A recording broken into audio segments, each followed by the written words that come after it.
Busy si Inday kahit broken hearted. Magsampay ng Masipag party pa rin. sa kwarto. Kasi Yung madam nagbibidyo na lang. uy, basag to ah. Tapos, Basag ganun yan. ayun kasurahan sa likod mo. Hinuho lang ni Tina. Hindi siniperit. Pesti ka to yun na. Magagalit ka naman niya si Kandan. Si Jabri niya. Hindi sinisiperit yung tinidor sa kain. Sara, binagsak mo lang doon. Ano, Tina, pagod na? Kaya pa? Kaya pa?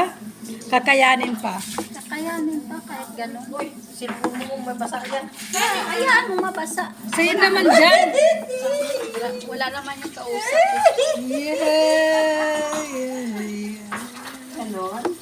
Bakit? Siya lang ba ang importante sa'yo? Pili ulit. Bago marami sa lulo sila ka. Ay, ano yan eh? Huwag iyakan. Dapat palitan.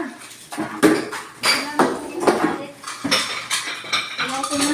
Masakit. Uwe, yan, nakausap mo mamaya. Tignan mo nga.